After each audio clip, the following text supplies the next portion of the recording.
Je voudrais maintenant vous lire un texte qui se trouve dans l'Épître aux Galates, dans le Nouveau Testament bien sûr, au chapitre 3 et à partir du verset 10, et qui dit ceci: « Tous ceux qui s'attachent aux œuvres de la loi sont sous la malédiction, car il est écrit: maudit est quiconque n'observe pas tout ce qui est écrit dans le livre de la loi et ne le met pas en pratique. » Le mot de la loi, c'est maudit.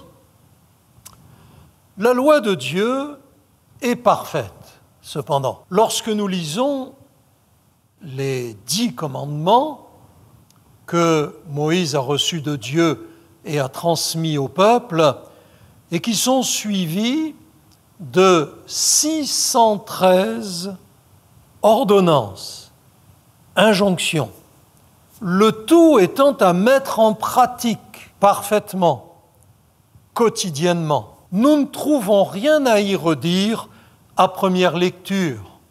C'est une loi parfaite. Mais qui, sur cette terre, peut prétendre, depuis son arrivée sur terre et jusqu'à sa mort, jusqu'à son départ de la terre, appliquer, mettre en pratique toute la loi de Dieu? C'est impossible à l'être humain. Pourquoi ? Parce que l'être humain n'est pas parfait. Nous ne sommes pas parfaits, qui que nous soyons, même si nous avons des prétentions, même si nous avons une haute opinion de nous-mêmes, même si nous avons une tradition, même si nous avons une moralité, même si nous avons une religion, nous demeurons imparfaits. Nous sommes des pécheurs, des pécheresses, transgresseurs de la loi de Dieu par nature, et le mot de la loi à notre égard, c'est maudit. Je vous l'ai lu. Tous ceux qui s'attachent aux œuvres de la loi sont sous la malédiction, car il est écrit: maudit est quiconque n'observe pas tout ce qui est écrit dans le livre de la loi et ne le met pas en pratique. Alors vous me direz, cette condamnation, elle est désolante, elle est effrayante, elle semble sans appel. Si nous en restons à la lettre, à la loi, nous sommes condamnés, nous sommes perdus, nous sommes destinés à la malédiction éternelle. Mais c'est la raison même pour laquelle Dieu nous a envoyé Jésus. Car, dit l'Évangile, Dieu a tant aimé le monde, donc le monde, nous y sommes, et vous y êtes automatiquement inclus, pas d'exclusion à ce niveau. Dieu a tant aimé le monde qu'il a donné son Fils Jésus, afin que, si nous croyons en lui, nous ayons une porte d'accès pour échapper à la loi et pour être sauvés pour l'éternité. Là, il n'est plus question de loi, mais il est question de la croix. Car Jésus, qui a parfaitement accompli la loi alors qu'il vivait sur terre, au point de pouvoir dire à ses adversaires, très religieux pour la plupart, lequel de vous pourra me convaincre de pécher, de transgresser la loi de Dieu?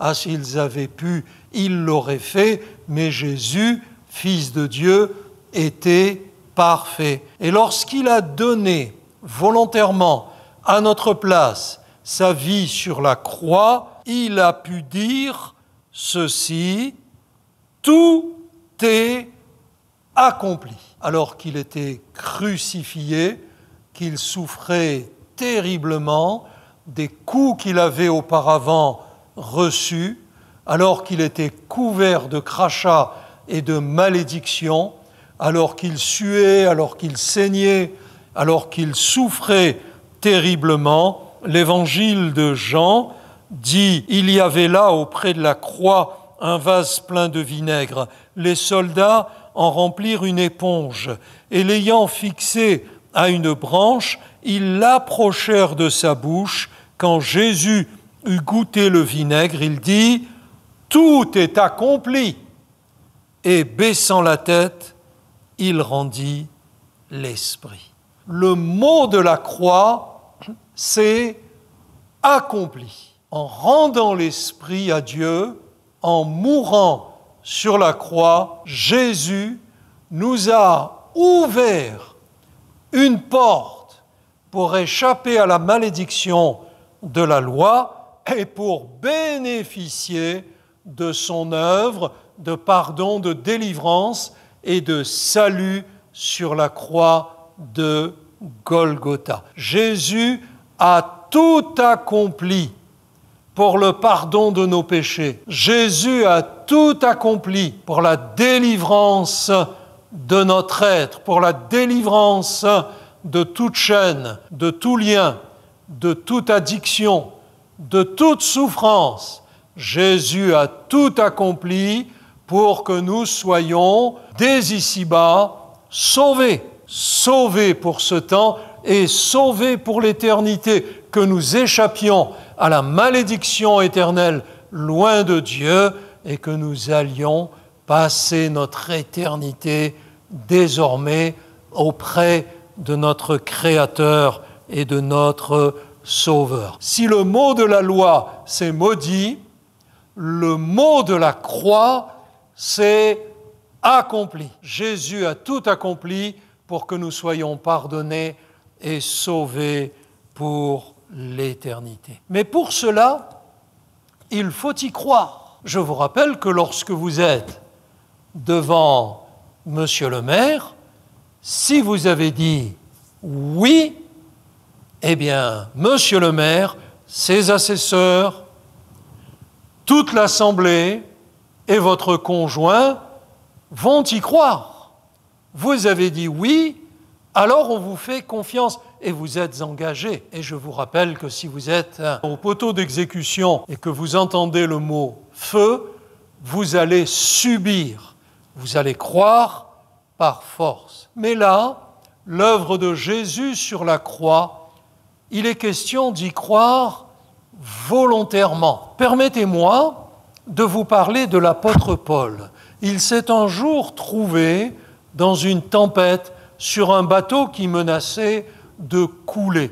Et l'intégralité des passagers de ce bateau considéraient qu'ils étaient perdus, sauf Paul, qui était un homme de Dieu, qui était un disciple de Jésus, et qui a rassuré tout le monde en disant « Ne vous inquiétez pas, mon Dieu va m'amener à bon port malgré cette tempête, et donc il va, avec moi, vous amener à bon port si seulement vous y croyez. » Et voici ce qu'il leur a déclaré : « Ô hommes, rassurez-vous, car j'ai cette confiance en Dieu qu'il en sera comme il m'a été dit. » Le mot de la foi, c'est confiance. Si le mot de la loi, c'est maudit, c'est une condamnation. Si le mot de la croix, c'est accompli, c'est une promesse. Le mot de la foi, c'est confiance. La foi consiste à faire confiance à Dieu. Jésus, dans l'évangile de Jean, nous dit « Croyez en Dieu et croyez en moi ». La foi consiste à croire en Dieu, notre Père, notre Créateur. La foi consiste à croire en Jésus, en son œuvre de pardon et de salut sur la croix de Golgotha. Et ce mot « foi », ce seul mot, a une telle importance que la Bible dit dans l'Épître aux Hébreux que le seul moyen d'être agréable à Dieu, c'est la foi. Dieu désire que nous lui fassions confiance. Notre pardon et notre salut reposent sur notre foi. Le mot de la foi, c'est confiance. Et c'est le mot sur lequel je voudrais insister maintenant, en vous invitant à placer votre confiance en Dieu. Dieu est digne de confiance, quelle que soit notre situation, quels que soient les chemins par lesquels nous devions passer ici-bas, chemin de joie ou chemin de souffrance, qu'importe, si nous désirons que notre chemin mène au ciel pour l'éternité, il nous faut faire confiance à Dieu. Sur la croix, Jésus a accompli tout ce qui était nécessaire. Le mot le plus important de la Bible, c'est le mot foi. C'est ce mot qui signifie placer sa confiance en Dieu. Et je vous y invite maintenant. Ayez foi en Dieu, ayez foi en Jésus. Placez votre confiance dans ce Dieu qui vous aime et dans ce Sauveur qu'il vous a donné. Et vous aussi, vous échapperez à la malédiction de la loi, vous échapperez à la perdition éternelle et vous serez pardonnés de vos péchés et sauvés pour l'éternité.